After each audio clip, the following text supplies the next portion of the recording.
J'ai trouvé un tableur répertoriant l'argent qu'elle avait volé. Puis j'ai trouvé le keylogger qu'elle avait installé pour m'espionner. Ensuite, ses parents ont appelé pour dire qu'ils la déshéritaient. Quand j'ai ouvert la porte, elle a cru que je bluffais. Elle pensait que j'allais m'effondrer et la supplier de rester. Elle avait tort sur tout, surtout sur moi. Je m'appelle Paul Rivers. J'ai 43 ans et j'ai passé les 19 dernières années à travailler comme opérateur d'usine chimique chez Garrison Prochemical près de Bâton Rouge. C'est un travail exigeant, des cas rotatifs, des protocoles de sécurité, l'odeur constante de solvants industriels qui s'accrochent à vos vêtements, peu importe combien de fois vous les lavez. Mais ça paie bien. Et j'ai toujours cru qu'il fallait subvenir aux besoins de ma famille. Ma femme Whitney et moi avons 2 garçons, Oliver, qui a 10 ans, et Dylan, qui a 8 ans. Jusqu'à ce mardi, je pensais que nous avions une vie solide. Je pensais que je connaissais ma femme. La maison était silencieuse quand je suis rentré, ce qui n'était pas inhabituel pour un mardi soir. Oliver et Dylan étaient censés être à l'entraînement de football, et Whitney avait mentionné quelque chose à propos de rencontrer un client pour son entreprise Etsy. Elle vendait des articles en cuir fait à la main en ligne depuis 3 ans maintenant, portefeuille, ceinture, couverture de journal personnalisé, un revenu d'appoint décent, ou du moins c'est ce qu'elle me disait. Je ne l'ai jamais interrogée parce que je lui faisais confiance. J'ai posé mon sac de travail près de la porte et j'ai remarqué son ordinateur portable ouvert sur le comptoir de la cuisine. L'écran était toujours allumé, montrant ce qui ressemblait à un tableur. Je n'espionnais pas. Je passais juste devant quand j'ai vu les en-têtes de colonne qui m'ont fait m'arrêter. Date, montant, transfert Canada, initial. Les montants n'étaient pas petits. 1500 ici, 2000 là, 3500 il y a une semaine. Tous marqués des initiales Canada. Mon estomac s'est serré. Je connaissais nos finances. Nous avions des comptes conjoints, un prêt immobilier, des paiements de voiture, la configuration habituelle de la classe moyenne américaine. Mais ces chiffres, je n'avais jamais vu ces transactions. Je me suis assis et j'ai fait défiler. Le tableur remontait à près de 8 mois. Le total en bas m'a coupé le souffle. 47 300 $.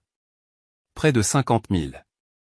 Circulant à travers des comptes que je ne reconnaissais pas vers quelqu'un avec les initiales Canada. C'est à ce moment-là que j'ai entendu la porte du garage s'ouvrir. Whitney était rentrée plus tôt. J'ai fermé l'ordinateur portable avec précaution et je me suis levé, marchant vers le réfrigérateur comme si j'allais juste prendre un verre. Elle est entrée par le vestiaire, ses clés tintant, portant 2 sacs de courses de magasin qu'elle disait habituellement trop chers. « Salut mon amour », dit-elle joyeusement, ne me regardant pas tout à fait dans les yeux.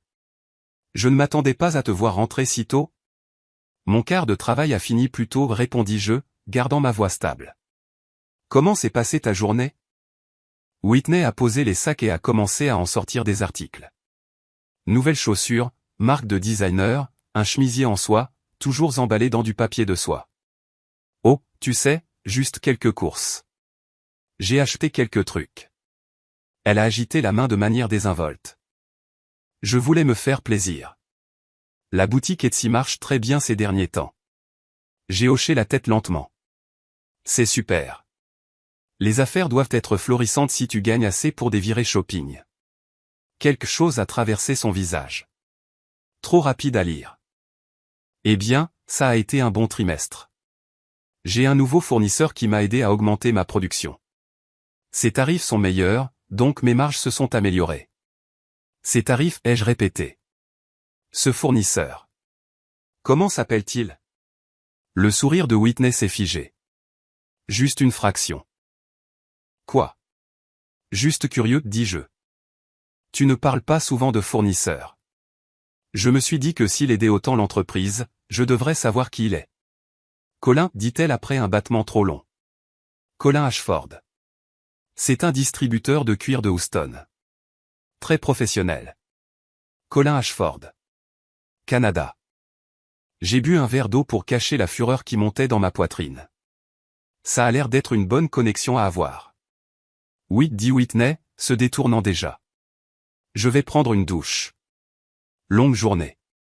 Elle a quitté la cuisine et j'ai entendu ses pas dans les escaliers. Je suis resté là un long moment, fixant l'ordinateur portable, les sacs de courses, la vie que je pensais connaître.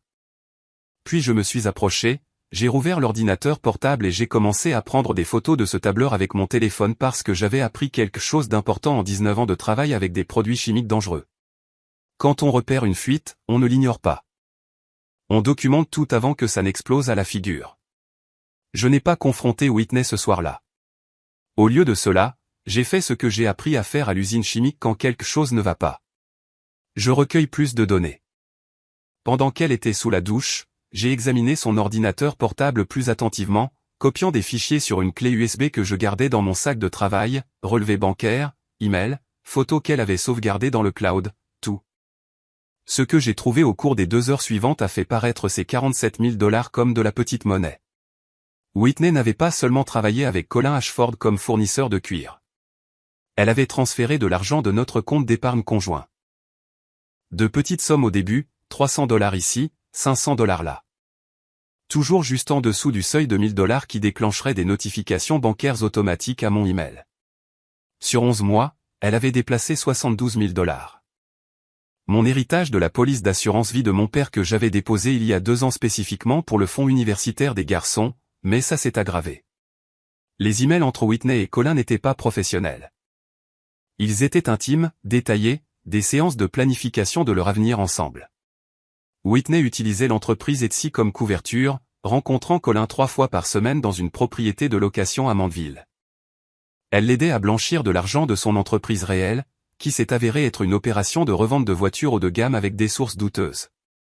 Je suis resté dans la chambre d'amis jusqu'à minuit, lisant chaque mot, prenant des captures d'écran de chaque transaction. Mes mains étaient stables. Ma respiration était calme. J'avais travaillé avec des produits chimiques toxiques assez longtemps pour savoir que la panique vous tue. Vous suivez la procédure. Vous documentez tout. Vous vous protégez d'abord. Whitney est venue me chercher vers minuit 30, vêtue de la nuisette en soie qu'elle gardait pour les occasions spéciales. Paul, appela-t-elle doucement, ouvrant la porte de la chambre d'amis. Pourquoi es-tu ici? J'ai levé les yeux de mon téléphone où je venais de finir de m'envoyer le dernier lot de preuves par email. J'ai trouvé quelque chose d'intéressant sur ton ordinateur portable plus tôt, dis-je tranquillement. Son visage n'a pas changé, mais j'ai vu ses doigts se crisper sur le cadre de la porte. De quoi parles-tu? Le tableur, répondis-je, me levant lentement. Celui qui répertorie 47 000 $ allant à quelqu'un avec les initiales Canada. Tu veux me dire de quoi il s'agit? L'expression de Whitney a traversé plusieurs émotions en succession rapide. Surprise, calcul, puis quelque chose comme de la défiance. Tu as fouillé mon ordinateur. Tu as volé l'argent du fonds universitaire de nos fils, dis-je d'une voix toujours égale. 72 000 $. Whitney, sur 11 mois. De petits transferts. Tu pensais que je ne le remarquerais pas. Elle est devenue pâle. J'allais le rembourser. Avec quel argent, demandai-je. L'argent que tu gagnes en aidant Colin Ashford à blanchir de l'argent sale via de fausses ventes Etsy. La bouche de Whitney s'est ouverte puis refermée. Elle a reculé d'un pas dans le couloir. Tu ne comprends pas la situation. Alors aide-moi à comprendre, dis-je en marchant vers elle. Aide-moi à comprendre comment ma femme depuis 19 ans a volé ses propres enfants pour financer une liaison avec un criminel. Parce que c'est ce qu'il est, n'est-ce pas? Je l'ai recherché. Colin Ashford a 2 arrestations antérieures pour recel de biens volés. Ce n'est pas comme ça, dit Whitney, sa voix montant légèrement. Il essaie de construire quelque chose de légitime. Il a juste besoin de capital pour faire la transition de son entreprise. Je l'aidais. Avec notre argent, dis-je. De l'argent destiné à l'éducation d'Oliver et Dylan. De l'argent que mon père a laissé parce qu'il voulait que ses petits-fils aient des opportunités que lui n'avait pas eues. Le visage de Whitney s'est durci. Ton père est mort, Paul. Et tu es marié à ton travail depuis des années. Colin me fait me sentir vivante. Il me voit comme plus que juste la femme de quelqu'un, la mère de quelqu'un. Les mots sont restés suspendus dans l'air entre nous comme un gaz toxique. Et quelque chose en moi, un dernier vestige d'espoir auquel je ne savais pas que je m'accrochais, s'est finalement libéré. Je l'ai dépassé jusqu'à la porte d'entrée et l'ai ouverte en grand. L'air frais de la nuit d'octobre s'est engouffré. Frais et humide du bayou. Qu'est-ce que tu fais? Demanda Whitney. Je te donne ce que tu veux, dis-je calmement. Tu as raison. Colin te voit différemment de moi. Alors va être avec quelqu'un qui te voit de cette façon. Va être avec quelqu'un qui pense que voler des enfants est acceptable tant que les sentiments sont réels. Elle me regarda et je pouvais le voir dans ses yeux. Elle s'attendait à des cris, des larmes, peut-être même des supplications. Elle s'attendait à ce que je me batte pour elle comme je l'avais toujours fait. 20 secondes de silence passèrent. Puis 30. Tu es sérieux, chuchota-t-elle finalement. Je n'ai jamais été plus sérieux de ma vie, répondis-je. Sors par cette porte, Whitney. J'en ai fini.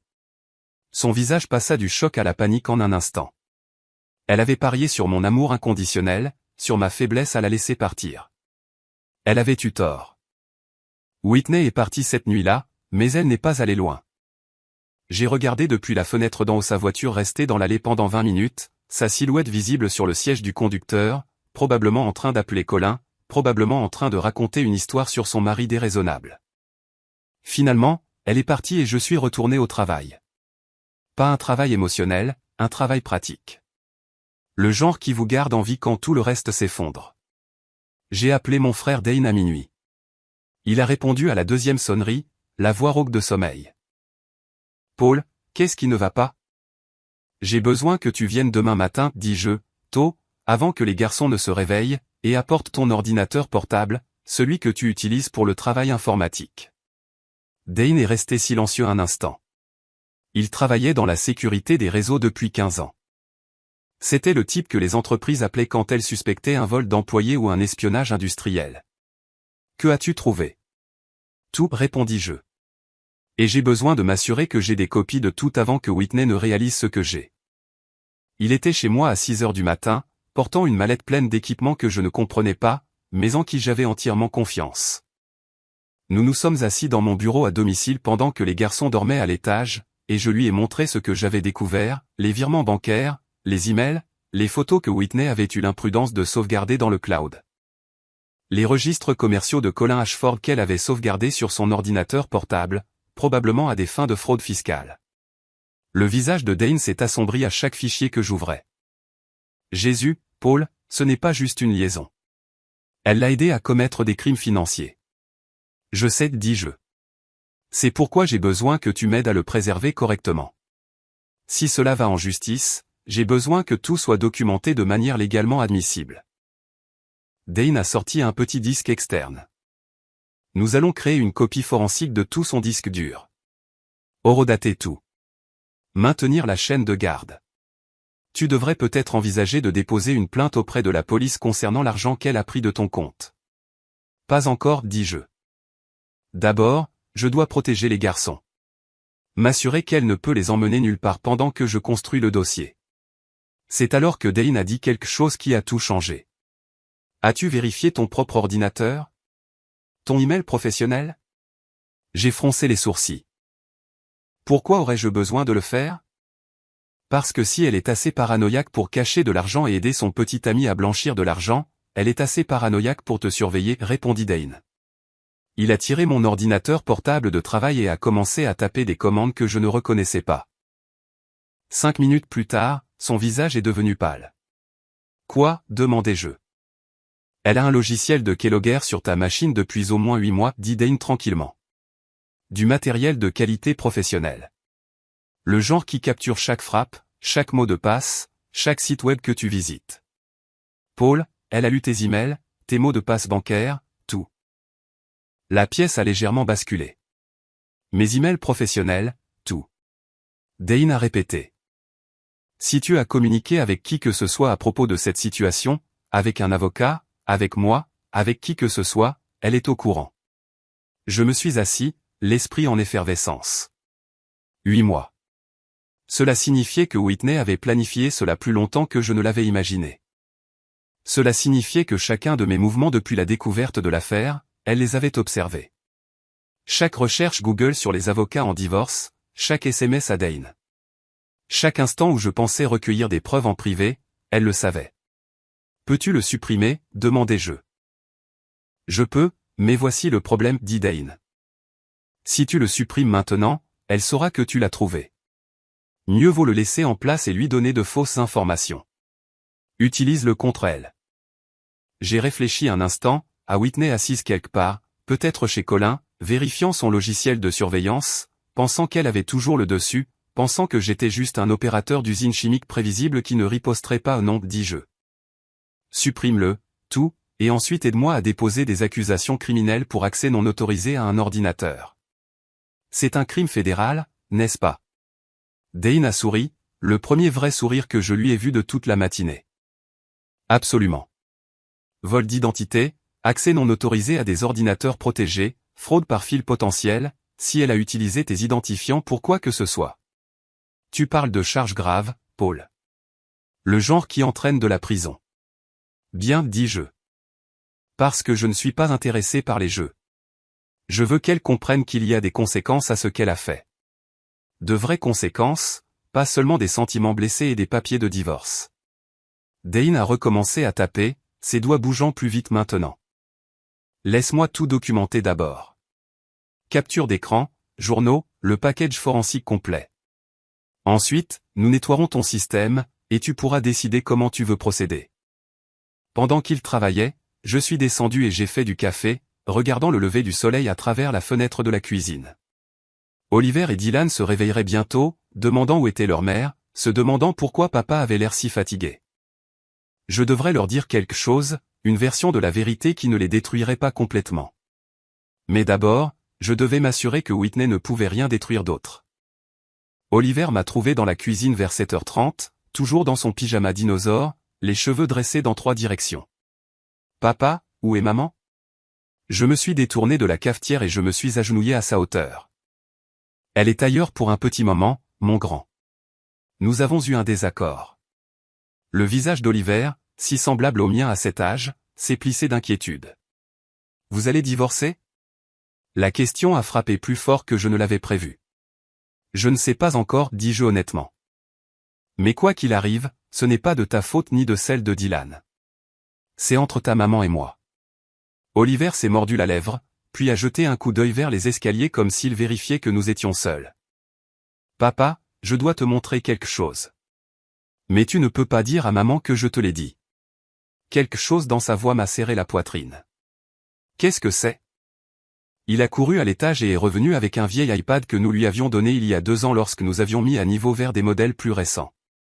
Il l'a ouvert, a navigué jusqu'à l'application photo, et me l'a tendu. L'écran montrait une photo de Whitney et Colin Ashford assis dans un box de restaurant, son bras autour de ses épaules, sa tête appuyée contre lui. Le horodatage indiquait que c'était d'il y a 4 mois. Il y a plus, chuchota Oliver. Dylan et moi, nous savions que quelque chose n'allait pas. Maman ne cessait de mentir sur l'endroit où elle allait, alors nous avons commencé à documenter des choses. Il a fait défiler les photos. Whitney montant dans une voiture inconnue sur le parking d'un supermarché. La main de Colin visible sur le volant. Un autre cliché d'eux entrant dans un hôtel pris d'en face avec un zoom maximal. Une photo de l'écran du téléphone de Whitney montrant des messages textes. Photographié quand elle l'avait laissé sans surveillance sur le comptoir de la cuisine. Oliver, dis-je, ma voix à peine stable. Depuis combien de temps fais-tu ça? Depuis juillet, dit-il. J'ai entendu maman au téléphone un soir dire des choses qui semblaient étranges. Elle disait à quelqu'un qu'elle l'aimait. Mais tu étais juste en bas. Alors Dylan et moi avons décidé de comprendre ce qui se passait. Nous pensions que nous pourrions peut-être arranger les choses avant que tu ne le découvres. J'ai serré mon fils dans mes bras, le sentant trembler légèrement contre ma poitrine. 10 ans et il portait ce poids depuis des mois. Tu as bien fait de me le dire, mais mon grand, ce n'était pas ton travail de réparer. Ce n'était jamais quelque chose dont tu aurais dû t'inquiéter. On va s'en sortir, demanda Oliver, sa voix étouffée contre mon épaule. Oui, dis-je fermement. On va s'en sortir. Je te le promets. Dylan est apparu dans l'embrasure de la porte, 8 ans et l'air d'avoir pleuré. Est-ce qu'Oli te raconte les photos? Oui, dis-je, tendant la main pour tirer Dylan dans l'étreinte, aussi. Vous êtes courageux, les garçons. Plus courageux que vous n'auriez dû l'être. Il y a des vidéos aussi, dit Dylan doucement. Sur mon ancien téléphone, celui qui n'a plus de service. Maman ne savait pas que je l'utilisais toujours pour enregistrer des choses. Je les ai regardés tous les deux. Ces 2 enfants qui essayaient de protéger leur famille pendant que leur mère la déchirait. Puis-je voir tout ce que vous avez? Ils ont hoché la tête et ont couru chercher l'ancien téléphone de Dylan. Ce qu'ils m'ont montré au cours de l'heure suivante était méthodique, approfondi et absolument déchirant. Des enregistrements vocaux de Whitney parlant à Colin au téléphone, capturés quand elle pensait être seule dans la maison. Des photos d'elle rentrant tard avec des reçus de restaurants qu'elle prétendait être des réunions d'affaires Etsy. Même une courte vidéo de Whitney et Colin s'embrassant sur un parking, filmée depuis le siège arrière de notre voiture quand les garçons s'y étaient cachés pendant l'une de ces réunions de clients. Mes fils avaient construit un meilleur dossier contre leur mère que la plupart des détectives privés n'auraient pu le faire, et ils l'avaient fait parce qu'ils aimaient leur famille assez pour essayer de la sauver. Quand Dane est descendu et a vu ce que les garçons avaient collecté, il a juste secoué la tête d'étonnement. Paul, avec cette preuve et ce que nous avons tiré de l'ordinateur de Whitney, tu as un dossier en béton pour le divorce, pour la garde, pour les crimes financiers, tout. J'ai regardé Oliver et Dylan. Comprenez-vous ce que cela signifie? Si nous utilisons cela au tribunal, tout le monde saura ce que votre mère a fait. Ça pourrait être difficile. Oliver a redressé ses épaules, l'air plus âgé que son âge. Nous savons, papa, mais nous voulons rester avec toi, et nous ne voulons pas qu'elle prenne tout notre argent universitaire pour son petit ami. Oui, ajouta Dylan, cet argent venait de grand-père. C'est censé être pour nous. J'ai senti quelque chose se briser et se reformer dans ma poitrine. La fierté, peut-être. Ou la réalisation que mes fils avaient plus d'intégrité que leur mère n'en aurait jamais. D'accord, dis-je. Alors nous faisons cela correctement. Nous protégeons cette famille et nous nous assurons que la vérité éclate. 3 jours après le départ de Whitney, j'étais assis dans le bureau du docteur Patel à la clinique de santé au travail de Bâton Rouge, recevant des nouvelles que je redoutais depuis des mois. La toux persistante que j'avais ignorée, l'essoufflement que j'avais attribué au stress. L'oppression thoracique que j'avais imputée à la situation du divorce. Ils avaient tous un nom maintenant. Pneumonite chimique, dit le docteur Patel, montrant les radiographies sur un écran. Vos poumons montrent une inflammation significative compatible avec une exposition chronique aux solvants industriels. Depuis combien de temps ressentez-vous des symptômes? 6 mois, peut-être plus, ai-je admis. Je pensais que c'était juste des allergies. Paul, c'est grave, dit le docteur Patel, son ton ferme. Pas mortel si nous le traitons agressivement, mais vous devez être absent du travail pendant au moins 3 mois. Aucune exposition aux produits chimiques qui causent cela. Nous parlons de stéroïdes, de traitements respiratoires, d'une surveillance régulière, et honnêtement, vous pourriez avoir besoin d'envisager un changement de carrière. Une exposition continue pourrait entraîner des lésions pulmonaires permanentes. Je suis resté là, traitant cette information, 3 mois d'arrêt de travail, un éventuel changement de carrière, des factures médicales qui s'élèveraient probablement à 6 chiffres, même avec une assurance. Et au milieu d'un divorce où ma femme avait déjà volé 72 000 $ et prévoyait probablement de demander une pension alimentaire. Whitney est-elle au courant? Demanda le docteur Patel. Nous utilisions le même cabinet familial depuis des années. Il connaissait notre situation. Pas encore, dis-je. Nous sommes séparés. Elle est restée chez son petit ami. L'expression du docteur Patel s'assombrit. Je suis désolé d'entendre ça, mais Paul, vous devez lui dire. Cela affecte les arrangements de garde, la planification financière, tout. Je suis rentré chez moi en pensant au timing. Whitney finirait par apprendre mon diagnostic. Les relevés d'assurance le montreraient. La question était de savoir si je le lui disais maintenant ou si je la laissais le découvrir quand elle serait déjà servie avec les papiers du divorce. Cette décision m'a été enlevée quand je suis rentré et que j'ai trouvé la voiture de Whitney dans l'allée. Elle était assise sur les marches du porche et elle s'est levée quand je suis arrivé. Nous devons parler, dit-elle, marchant vers moi. Les garçons ont besoin de leur mère. Tu ne peux pas simplement me priver de leur vie parce que tu es en colère. Je ne te prive pas parce que je suis en colère, dis-je calmement, sortant le dossier médical de mon siège passager. Je les protège de quelqu'un qui a volé leur fonds universitaire pour financer une liaison avec un criminel. Le visage de Whitney rougit. Je t'ai dit que j'allais le rembourser. Avec quel argent, demandai-je. L'argent que tu gagnais en aidant Colin à blanchir des titres de voitures volés, ou comptais-tu voler plus de nos comptes? Tu ne comprends pas. Whitney commença, mais je la coupai. Non, toi tu ne comprends pas, dis-je. Je sors juste de chez le médecin. J'ai une pneumonite chimique. Une inflammation pulmonaire chronique due à 19 ans de travail dans cette usine pour subvenir aux besoins de cette famille. Je suis en arrêt de travail pour 3 mois minimum. Je devrais peut-être changer de carrière entièrement. Et tu sais ce qui est vraiment intéressant comme timing. Je te dis que je suis malade et soudain. Tu t'intéresses à la réconciliation. Son visage devint pâle. Paul, je ne savais pas. Bien sûr que non, dis-je. Parce que tu étais trop occupé à planifier ta stratégie de sortie avec Colin pour remarquer que ton mari tombait malade. Mais voici ce qui va se passer maintenant. Tu vas recevoir des papiers de divorce. Tu vas être accusé de fraude informatique pour ce Keloguer que tu as installé. Et tu vas expliquer à un juge aux affaires familiales pourquoi tu penses mériter la garde des garçons que tu étais prête à voler. Tu me reproches tes problèmes de santé. La voix de Whitney monta. Ce n'est pas juste. Ce qui n'est pas juste, répondis-je, c'est que je fais face à une faillite médicale pendant que tu achètes des vêtements de marque avec de l'argent volé.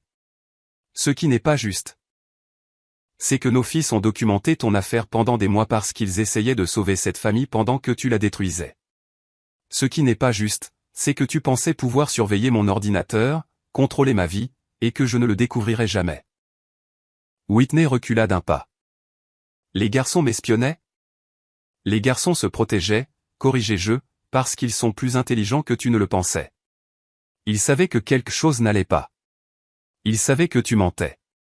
Alors, ils ont collecté des preuves, des photos, des vidéos, des enregistrements. Tout ce que tu as fait avec Colin. Ils ont documenté. Le sang se vida complètement du visage de Whitney. Tu mens. Vraiment?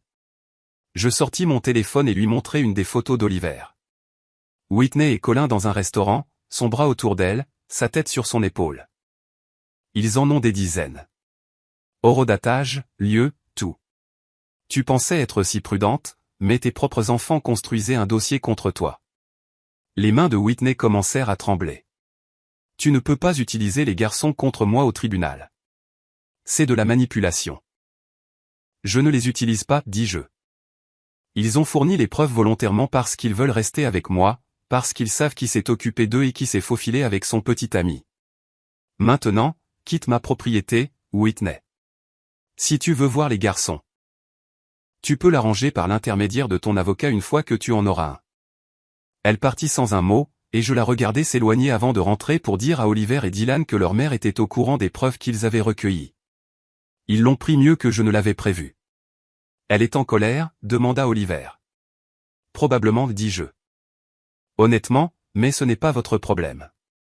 Vous avez fait ce qu'il fallait. Tu es vraiment malade, papa, demanda Dylan, sa voix petite.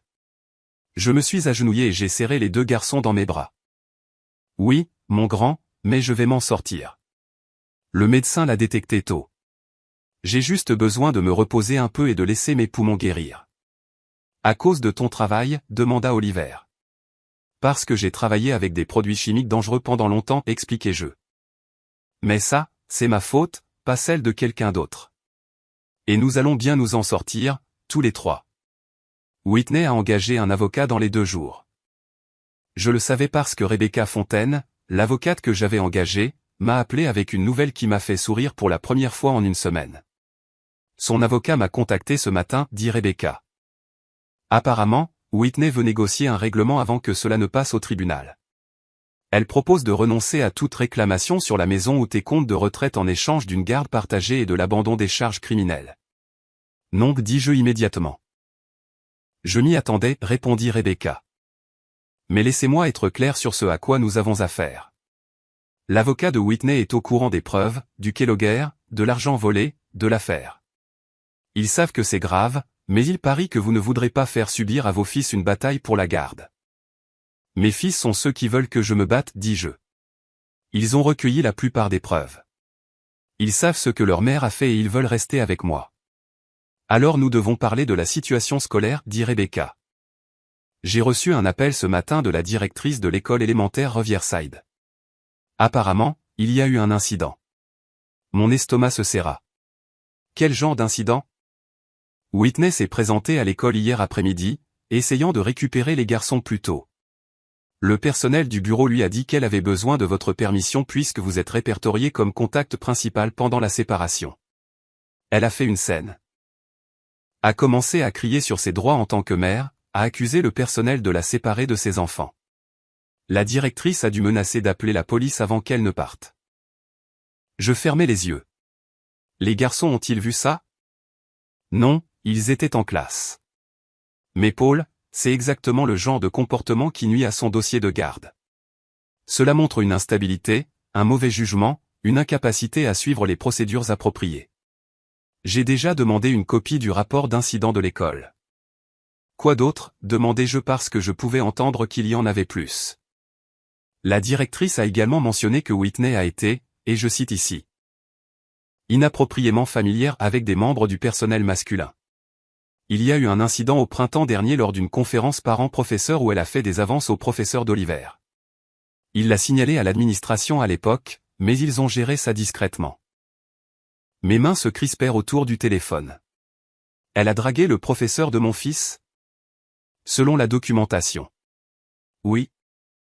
Le professeur est marié. Il lui a fait comprendre qu'il n'était pas intéressé. Et Whitney a apparemment balayé cela d'un revers de main comme un malentendu. Mais la directrice dit que cela fait partie d'un schéma qu'ils ont observé. Whitney se portant volontaire pour des événements où des pères célibataires seraient présents. Faisant des commentaires que d'autres parents ont trouvés inappropriés, ce genre de choses. J'ai pensé à tous les événements scolaires que j'avais manqués à cause du travail. Toutes les fois où Whitney avait insisté pour s'occuper de la participation parentale parce que j'étais trop occupé. Avait-elle utilisé l'école de nos fils comme terrain de chasse? Rebecca, je veux que cette déclaration de la directrice soit documentée pour l'audience de garde. Si Whitney s'est comportée de manière inappropriée au sein de la communauté scolaire des garçons, le juge doit le savoir. Déjà fait, confirma Rebecca. Je travaille également à obtenir des déclarations d'autres parents. Apparemment, la nouvelle de ce qui s'est passé a circulé et plusieurs personnes se sont manifestées, disant qu'elles seraient prêtes à témoigner du comportement de Whitney. Si vite, demandai-je. Petite communauté, grand scandale, dit Rebecca. L'affaire de votre femme n'est plus vraiment un secret. Et le fait qu'elle ait volé dans le fonds universitaire de vos fils, c'est le genre de choses qui transforment les voisins en témoins. Les gens sont en colère en votre nom, Paul. Ils veulent t'aider. Et les accusations criminelles, demandai-je pour la fraude informatique. J'ai été en contact avec la division cybercriminalité du FBI, dit Rebecca. Ils sont intéressés. Très intéressés en fait. Apparemment, le logiciel Keylogger de votre femme est du genre qui nécessite une intention d'installation. Ce n'est pas quelque chose sur lequel vous cliquez accidentellement. Et le fait qu'elle ait surveillé vos comptes pendant 8 mois. Accéder à vos emails professionnels, à vos mots de passe bancaires, tout cela relève des lois fédérales sur la fraude informatique. Vont-ils poursuivre? Ils examinent les preuves compilées par Dane. Mais entre nous, oui, je pense qu'ils le feront. C'est exactement le genre de cas qu'ils aiment poursuivre. Preuve claire, intention claire. Dommage clair. Votre femme n'a pas seulement espionné. Elle a volé des informations financières. C'est une affaire sérieuse. J'ai senti quelque chose se relâcher dans ma poitrine. Bien, parce que je veux que Whitney comprenne que les actions ont des conséquences. De vraies conséquences. Elle commence à le comprendre, dit Rebecca. Son avocat a essayé d'utiliser votre diagnostic médical comme levier. Il a dit que vous auriez besoin de l'aide de Whitney pour gérer les garçons pendant votre convalescence. Que le tribunal de la famille verrait comme instable de leur refuser l'accès à leur mère pendant une crise de santé. Qu'est-ce que tu leur as dit? Rebecca a ri. Je leur ai dit que vos fils avaient déjà déclaré qu'ils ne voulaient pas vivre avec leur mère, que vous aviez un soutien familial de votre frère, et que le petit ami de Whitney, Colin Ashford, avait 2 condamnations pour recel de biens volés. J'ai peut-être aussi mentionné que nous serions heureux de discuter des arrangements de garde au tribunal où toutes les preuves deviendraient publiques. Et son avocat a raccroché.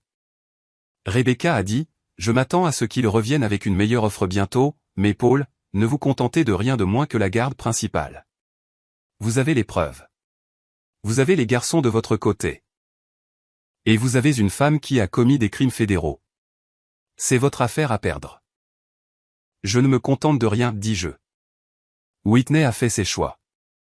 Maintenant, elle doit vivre avec. Les parents de Whitney sont arrivés à ma porte un dimanche après-midi, sans prévenir et l'air d'avoir vieilli de 10 ans depuis la dernière fois que je les avais vus. Gérald et Marianne Duham étaient des catholiques louisianais de la vieille école, du genre à aller à la messe tous les matins et à garder des chapelets dans chaque pièce de leur maison. Ils avaient toujours été gentils avec moi, quoique un peu réservés. Mais les regards sur leur visage maintenant contenaient quelque chose que je n'avais jamais vu auparavant. La honte. Paul, dit Gérald d'une voix raide. Pouvons-nous entrer? Je les ai laissés entrer dans le salon. Oliver et Dylan étaient chez Dane pour l'après-midi, ce qui était probablement le mieux. Puis-je vous offrir quelque chose à boire? Ce n'est pas une visite de courtoisie, dit Marianne, la voix tendue. Nous devons parler de Whitney. J'ai attendu, sentant que cela allait être significatif. Nous savons tout, dit Gérald. L'affaire, l'argent volé, ce qu'elle a fait à ces garçons, les faisant se sentir obligés d'espionner leur propre mère. Il marqua une pause, sa mâchoire se contractant. Nous l'avons mieux élevée que ça. Nous lui avons appris le bien et le mal et elle a quand même choisi le mal. Marianne a sorti une enveloppe de son sac à main et l'a posée sur la table basse. C'est la copie du document que nous avons déposé auprès de notre avocat hier. Nous changeons notre testament. Whitney n'aura rien. Tout ce que nous avons, ça ira à Oliver et Dylan, avec toi comme fiduciaire jusqu'à leurs 25 ans. J'ai fixé l'enveloppe. Madame Duham, vous n'êtes pas obligée de faire ça. Oui, nous le devons, dit-elle fermement. Notre fille a volé ses propres enfants. Elle a trahi un homme bon qui s'est rendu malade à travailler pour subvenir aux besoins de cette famille. Elle a déshonoré ses vœux de mariage et le nom de notre famille. Cet argent? C'était censé être son héritage. 800 000 $ que nous avons économisés pendant 30 ans, mais elle ne le mérite pas. Tes garçons, oui. Gérald se pencha en avant. Paul, il y a autre chose. Nous sommes prêts à témoigner lors de l'audience de garde pour dire au juge que Whitney n'est pas apte à avoir la garde principale, qu'elle a menti et manipulé depuis son adolescence. Que nous avons toujours su qu'elle avait des problèmes d'honnêteté et de fidélité. Vous témoignez contre votre propre fille, demandai-je doucement. Nous témoignons pour nos petits-fils, corrigea Marianne. Ces garçons méritent la stabilité. Ils méritent un parent qui les met en premier. Whitney n'a jamais mis personne en premier à part elle-même. Pas même enfant. Elle baissa les mains. Je sais à quel point cela sonne mal. Une mère qui dit cela de sa fille, mais c'est la vérité. Et nous sommes fatigués de faire semblant du contraire. Ils sont restés 1 heure, partageant des histoires que je n'avais jamais entendues. Comment Whitney avait menti sur ses notes universitaires, volé de l'argent dans le sac à main de Marianne au lycée, eu une liaison avec un professeur à LSU qui a failli lui coûter son poste. Un schéma de comportement s'étendant sur des décennies qu'ils avaient couverts, excusez, permis. Pourquoi me le dites-vous maintenant, demandai-je alors qu'ils partaient. Parce que ces garçons nous ont appelés, dit Gérald, ont appelé leur grand-mère en pleurant, disant qu'ils avaient peur que le tribunal les oblige à vivre avec leur mère. Qu'ils avaient tout documenté ce qu'elle avait fait, mais avaient peur que cela n'ait pas d'importance. Sa voix se brisa légèrement. Aucun enfant ne devrait avoir à craindre d'être retiré d'un bon parent et donné à un mauvais. Alors nous nous assurons que cela n'arrive pas. Après leur départ, j'ai appelé Rebecca pour la mettre au courant. Elle est restée silencieuse un long moment. Paul, cela change tout. Des parents qui témoignent contre leur propre enfant dans une affaire de garde. Les juges y prêtent attention. Combiné à tout le reste, vous vous dirigez vers la garde complète avec un droit de visite minimal pour Whitney. Qu'en est-il des accusations criminelles? Le FBI a accepté l'affaire ce matin, dit Rebecca. Il dépose des accusations fédérales pour fraude informatique et vol d'identité. Whitney risque jusqu'à 5 ans si elle est reconnue coupable. 2 semaines plus tard, Dane m'a aidé à exécuter ce qu'il a appelé le plus beau piège que j'ai jamais vu. Nous avions besoin que Whitney montre ses vraies couleurs une fois de plus, de manière enregistrée, pour que l'évaluateur de garde puisse voir exactement qui elle était. J'ai donc posté quelques photos sur les réseaux sociaux. Moi et une femme nommée Elena, l'une des infirmières du cabinet de mon pneumologue, qui avait accepté de m'aider. Dîner dans un bon restaurant, une promenade au bord du lac. Rien d'inapproprié. Juste 2 personnes qui semblaient être en couple. Elena a trouvé cela amusant. J'aide à attraper une tricheuse en faisant semblant d'être ta petite amie. C'est le quart d'infirmière le plus étrange que j'ai jamais fait. Whitney a vu le message en moins d'1 heure. Je le savais parce que mon téléphone a explosé de SMS. 89 messages en 3 heures. Qui est-elle? Tu me remplaces déjà? C'est pour ça que tu voulais le divorce? Tu avais quelqu'un en attente. Je vais m'assurer que le juge sache que tu as tourné la page pendant que j'essayais de sauver notre mariage. Puis sont arrivés les messages vocaux. 12 d'entre eux. Chacun plus dérangé que le précédent. Cris, pleurs, menaces, supplications. Tous enregistrés, tous horodatés, tous recevables en justice. L'évaluateur de garde, le docteur Raymond Keyes, a écouté les enregistrements avec une expression de plus en plus sombre. Monsieur Rivers, votre femme a envoyé 89 messages textes en réponse à 3 photos sur les réseaux sociaux. C'est exact, dis-je. Et elle prétend que vous êtes instable. Le docteur Keyes a pris une note. Je vois un schéma de comportement obsessionnel, un manque de limite et une grave dysrégulation émotionnelle, combinés aux accusations criminelles. Au vol financier et aux déclarations de ses propres parents. Je recommande la garde principale pour vous avec un droit de visite supervisé uniquement pour Madame Rivers. L'avocat de Whitney a essayé de contester, mais les preuves étaient accablantes. Le juge a jeté un œil à l'évaluation de 47 pages du docteur Keyes et a rendu son verdict, garde physique et légale principale à Monsieur Rivers. Madame Rivers aura un droit de visite supervisé tous les 2 week-ends en attendant la résolution des accusations fédérales portées contre elle. Il lui est interdit de discuter de l'arrangement de garde ou de la vie personnelle de Monsieur Rivers avec les enfants. Whitney a essayé de m'approcher devant le tribunal. J'ai continué à marcher. Paul, s'il te plaît. Tu ne vas même pas me parler. Après tout ce que nous avons eu. Je me suis arrêté et me suis tourné pour lui faire face. Tout ce que nous avions été construit sur des mensonges. Tu as surveillé mon ordinateur. Tu as volé nos fils. Tu as trahi tous les vœux que nous avons faits. Il n'y a plus rien à dire. J'ai fait des erreurs, dit-elle désespérément. Mais tu me prends tout, mes enfants, mon héritage, ma liberté. Non, dis-je calmement. Tu t'es tout pris à toi-même. Je m'assure juste que tu ne puisses plus rien me prendre, ni au garçon. Son visage se tordit de rage. Tu le regretteras. Quand Oliver et Dylan seront plus grands, ils te haïront de les avoir éloignés de leur mère. Ils se sont éloignés de toi, répondis-je. Ils ont documenté ton affaire parce qu'ils savaient que tu détruisais cette famille. Ils m'ont choisi, Whitney, non pas parce que je les ai manipulés, mais parce que tu leur as montré exactement qui tu es. Je m'éloignai, la laissant debout sur les marches du palais de justice. La justice n'était pas jolie, mais elle était rendue. La maison appartenait à ma famille depuis 3 générations. Mon grand-père l'avait construite en 1962 de ses propres mains. Chaque poutre et chaque planche un témoignage de son métier de charpentier. Mon père a grandi ici et j'avais ramené Whitney à cette maison en tant que ma mariée il y a 19 ans. Elle l'avait toujours aimé. Ou du moins c'est ce qu'elle prétendait. Maintenant, elle en voulait la moitié dans le règlement de divorce.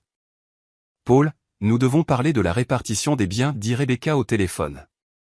L'avocat de Whitney prétend que puisque vous avez vécu dans la maison pendant votre mariage, elle a droit à la moitié de sa valeur. Ils estiment à 450 000 $. Ils veulent 225 000 $ comme sa part. Cette maison n'a jamais été un bien matrimonial, dis-je, gardant ma voix stable malgré la rage qui montait dans ma poitrine. Mon père me l'a cédée avant même que Whitney et moi ne nous fiancions. Elle le savait. Nous avons signé un contrat de mariage. À propos de ce contrat de mariage, dit Rebecca prudemment. Whitney prétend qu'il est invalide parce que vous n'avez pas divulgué la pleine valeur de la propriété à l'époque. Elle dit que vous lui avez dit qu'elle valait 200 000 $ alors qu'elle valait en réalité près de 400 000 $. J'ai sorti les documents originaux de 2005. L'évaluation de la propriété de l'époque montre 185 000 $. Elle a pris de la valeur sur 20 ans, mais ce n'est pas ma faute. Et Rebecca, chaque paiement hypothécaire, chaque réparation, chaque facture d'impôt foncier, je les ai payés avec mon salaire. Whitney n'a jamais contribué un centime. Je sais, dit Rebecca, et je peux le prouver. Mais son avocat va argumenter que votre salaire était un revenu matrimonial, donc ses contributions étaient indirectes. Nous devons mettre fin à cela rapidement avant que cela ne devienne un moyen de négociation. J'ai pensé à l'atelier de mon grand-père, toujours debout dans le jardin. L'arbre que mon père avait planté à ma naissance. Les marques sur le cadre de la porte de la cuisine qui indiquaient la taille d'Oliver et Dylan à chaque anniversaire. Cette maison n'est pas juste une propriété, Rebecca. C'est l'héritage de ma famille. Whitney n'a pas le droit de la prendre juste parce qu'elle était ma femme quand elle a pris de la valeur. Alors nous nous battons, dit Rebecca simplement. Je déposerai une requête pour exclure la maison des biens matrimoniaux basés sur le contrat de mariage et le transfert de titres. Nous documenterons chaque paiement que vous avez effectué, chaque amélioration que vous avez financée. Et nous rappellerons au juge que Whitney a volé 72 000 $ à vos fils. Elle n'a pas de droit à la moitié d'une maison alors qu'elle est une criminelle condamnée. L'audience était fixée 2 semaines plus tard. Whitney s'est présentée avec un nouvel avocat, son 3e depuis le début du divorce. Celui-ci était plus jeune, agressif, le genre à penser que le volume et l'indignation pouvaient remplacer les preuves. Votre honneur, dit-il, se levant dramatiquement. Monsieur Rivers tente de priver ma cliente de sa part légitime du domicile conjugal où elle a élevé 2 enfants et investi 19 ans de sa vie. Le contrat prénuptial est clairement déraisonnable compte tenu de l'appréciation massive de la valeur de la propriété survenue pendant le mariage. La juge Patricia Grant, qui présidait le tribunal de la famille depuis 23 ans, n'eut pas l'air impressionné. Conseiller, le contrat prénuptial stipule explicitement que la propriété au 847 Oakmont Drive reste un bien propre, quelle que soit son appréciation. Madame Rivers l'a signé volontairement, en présence de son propre avocat. À moins que vous n'ayez des preuves de fraude ou de coercition. Le contrat prénuptial est valable. L'avocat de Whitney a tenté de faire valoir que les améliorations apportées à la maison par mon père pendant notre mariage constituaient des cadeaux pour nous deux. Rebecca a balayé cela d'un revers de main avec des reçus montrant que mon père m'avait remboursé les matériaux, que j'avais fait la plupart des travaux moi-même, et que Whitney n'avait jamais levé un marteau pendant aucune rénovation. La décision du juge fut rapide. La maison est un bien propre. Madame Rivers n'y a aucune réclamation. Monsieur Rivers en conserve la pleine propriété. Affaire suivante. Whitney a essayé de m'approcher à la sortie du tribunal, mais je suis passé devant elle sans un mot. La maison était sauvée. L'héritage de mes fils était protégé. C'était tout ce qui comptait. 15 mois après ce mardi où tout s'est effondré, je me tenais dans ma cuisine, préparant le petit déjeuner pour Oliver et Dylan, regardant le soleil matinal inonder les fenêtres que j'avais nettoyées la veille. Mes poumons guérissaient lentement mais sûrement. Les traitements respiratoires avaient fonctionné et mon pneumologue disait que je pourrais peut-être retourner au travail sous une autre forme. Peut-être la formation ou la conformité en matière de sécurité ou l'exposition chimique n'était pas un facteur. Colin Ashford avait été arrêté il y a 4 mois. L'enquête de l'IRS sur l'entreprise Etsy de Whitney les avait menés à son opération de revente de voitures, et ils avaient trouvé suffisamment de preuves de fraude et de blanchiment d'argent pour l'envoyer en prison pour 6 ans. Whitney, en tant que complice, avait accepté un accord de plaidoyer, 3 ans de probation, la restitution des 72 000 $ qu'elle avait volés, et des séances de thérapie obligatoires. Elle voyait les garçons une fois par mois maintenant, des visites supervisées dans un centre familial où une travailleuse sociale surveillait chaque interaction. Oliver m'a dit qu'elle pleurait surtout et parlait de l'injustice de la situation. Dylan a dit qu'il la plaignait, mais qu'il ne voulait pas vivre avec elle. Je n'ai pas encouragé ses sentiments, mais je ne les ai pas découragés non plus. Les garçons étaient assez grands pour se forger leurs propres opinions. Dane est venu ce matin-là pour m'aider à finir de peindre la chambre d'amis. Nous avions lentement rénové la maison, non pas tant pour effacer la présence de Whitney que pour la remplacer par quelque chose qui nous ressemblait. À moi et aux garçons. « Tu vas bien ?» demanda Dane, me regardant travailler. « Oui, dis-je, et je réalisais que c'était le cas. Pour la première fois depuis des années, j'avais l'impression de pouvoir respirer, littéralement et figurativement. Les garçons semblent bien aussi, observa Dane. Oliver a de nouveau été au tableau d'honneur. L'équipe de football de Dylan a gagné son tournoi. Ils sont résilients, dis-je. Plus forts que je ne le pensais. Cet après-midi-là, je me suis assis avec Oliver et Dylan et je leur ai parlé d'Elena. Vous vous souvenez de ces photos que j'ai postées il y a quelque temps avec cette femme? Ils ont hoché la tête, l'air méfiant. Ce n'était pas réel, dis-je honnêtement. C'était une infirmière de l'hôpital qui a accepté de m'aider à prouver quelque chose à votre mère. Je voulais qu'elle montre ses vraies couleurs au tribunal et ça a marché. Mais je dois vous dire que je ne sortais pas vraiment avec elle. Je ne suis sorti avec personne. Oliver fronça les sourcils. Alors tu as menti. J'ai mis en scène une situation, corrigez-je.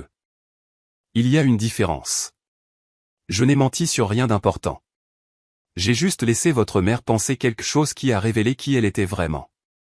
Dylan y a réfléchi. Comme quand on a pris des photos d'elle avec Colin. Exactement comme ça, dis-je. Parfois, il faut documenter la vérité pour que les gens la croient. Tu vas sortir avec quelqu'un, demanda Oliver. Pour de vrai. Peut-être un jour, dis-je. Mais pour l'instant, ma priorité, c'est vous deux. M'assurer que vous êtes heureux, en bonne santé et en sécurité. Tout le reste peut attendre. Cette nuit-là, après que les garçons se soient endormis, je me suis assis sur le porche arrière avec une tasse de café, regardant les étoiles à travers les branches du chêne de mon père. J'ai pensé à l'homme que j'étais quand tout cela a commencé.